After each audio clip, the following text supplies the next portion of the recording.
నేనే లక్ష్మీపతిని. నమస్కారం. రండి బాబు రండి. సో ఎలా ఉన్నారు? బాగున్నాను. అంటే బ్యాక్ టు బ్యాక్ ఇంటర్వ్యూలు గట్రా ఇస్తున్నారు. ఇది నేను చూడలే. ఎందుకు వస్తున్నారు మళ్ళీ? ఏం లేదు, నా ఫీలింగ్స్ కూడా చెప్పుకోవాలని చెప్పి అందరికి తెలియాలి కదా అని చెప్పి వస్తా. ఆల్మోస్ట్ అయితే నన్ను అడిగారు చాలా మంది, నైట్ కి ఇట్లా వస్తావా, నేను చిచ్చి వినడానికి చాలా అసహ్యంగా ఉంది. షోస్ కంటిన్యూగా ఇస్తాను. దాంట్లో ఉంటాయి నిజంగా? ఉన్నాయి. ఓకే. ఇలాంటివంటే నాకు బాగా ఇంట్రెస్ట్. మనకి చదువు తప్ప అని ఇంట్రెస్టే. ఓకే.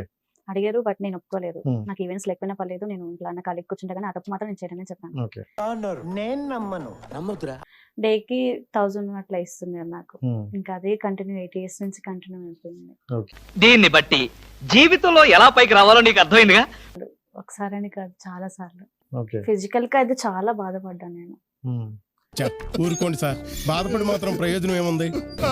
మరి వదిలేయలేదా దాన్ని? వదిలేదు, పట్టుకున్నా. ఎందుకు? మనకు ఫుడ్ పెడుతుంది అదే అని సార్. పెడుతుంది నీ కసి నాకు అర్థమైంది బామా. ఈ కమిట్మెంట్ అని ఓడి ఎక్కువగా ఇండస్ట్రీ కొంచెం వినిపిస్తుందని. బట్ భగవంతుడా, అదే ప్రశ్న ఇన్నిసార్లు ఇదే ప్రశ్న అడుగుతారా? సో అది రియల్ గా ఉందంటారు. అది ఉంది, ఫేస్ చేసిన వాళ్ళకే తెలుస్తుంది. అందుకే ఈ కలియుగం ఇలా మారిపోతుంది. నేనైతే చాలా ఫేస్ చేశాను. అంటే నేను బొద్దుగా ఉంటాను కదా, కింద నుంచి నేను డాన్స్ చేస్తుంటే అది చూడ ఇట్లా ఉంది, ఇది చూడ ఇట్లా ఉంది. బొద్దుకుంటారు పాపం ఫీల్ అన్నట్టున్నారు. ఎక్కడికి ఒక్కొక్కసారి అయితే ఇంకా ఎగ్రెస్ చేస్తుంటారు. దివ్య ఐ లవ్ యూ దివ్య, దివ్య కింద నుంచి ఎగ్రెస్ చేస్తుంటారు. బాగా ఎక్సైట్మెంట్ ఫీల్ అవుతుంది. చెప్తారు. ఓకే. కొంతమంది బాగుంటారు, కొంతమంది తాగేసి అట్లా ఇట్లా కొంచెం గలీజ్ గా మాట్లాడుతుంటారు. ఎన్నెన్నో అనుకుంటాం, అన్ని జరుగుతాయి ఏమిటి అంటే గ్లామర్ గా ఉన్న అమ్మాయిల్ని ఎంకరేజ్ చేస్తారు. డీ గ్లామర్ చాలా సెకలు ఉన్నారు నీలో గానీ బొద్దుగా ఉన్న వాళ్ళని కానీ కొంచెం ఎంకరేజ్ చేయరు అని విన్నా.